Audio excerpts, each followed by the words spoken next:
Se poursuit après avoir reçu Volodymyr Zelensky à l'Élysée en début de semaine. Emmanuel Macron est effectivement arrivé en Chine ce matin, hein. Le président français et son épouse Brigitte Macron ont atterri un peu après 10 heures. Ils vont rencontrer demain le président Xi Jinping au Grand Palais du Peuple. Une visite d'État que vous couvrez pour nous, Clovis Casali.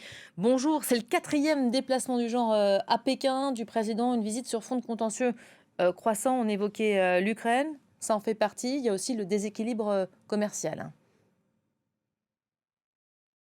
Oui, et l'Élysée qui souligne que la volatilité économique et politique rend cette visite d'État d'Emmanuel Macron en Chine très importante. Alors oui, il sera question de questions économiques, de la relation entre la France et la Chine, mais aussi entre l'Europe et la Chine, car le président Emmanuel Macron va aussi bien sûr défendre les intérêts européens.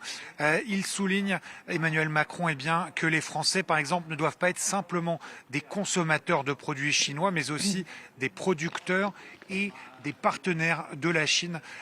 Il y a un rééquilibrage en quelque sorte à opérer dans la relation économique et commerciale entre la Chine et l'Europe. Et puis bien sûr la question de l'Ukraine. Comment ne pas parler de l'Ukraine lors de cette rencontre bilatérale demain au Grand Palais du Peuple entre Xi Jinping, le président chinois, et le président de la République Emmanuel Macron. Là encore, l'Élysée nous a donné quelques informations. Quand on demande aux conseillers d'Emmanuel Macron, pensez-vous réellement que la Chine puisse changer d'avis ou peser, s'impliquer davantage dans la crise ukrainienne comme c'est le souhait de l'Élysée?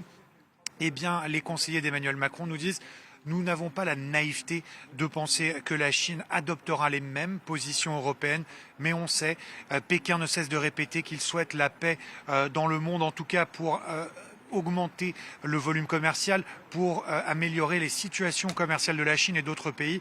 En tout cas, Pékin ne cesse de répéter qu'il œuvre en vue de la paix. Eh bien, c'est le moment d'agir et de parler à Vladimir Poutine en vue d'obtenir quoi? Eh bien, un cessez-le-feu immédiat, convaincre Vladimir Poutine que c'est dans l'intérêt de tous d'obtenir un cessez-le-feu, mais aussi peut-être d'infléchir un petit peu ses positions, de changer de démarche jusque-boutiste, celle de Vladimir Poutine, bien sûr, qu'il y a quelques heures déclarait par exemple qu'il était prêt à entrer immédiatement en guerre avec l'Europe si l'Europe provoquait la Russie.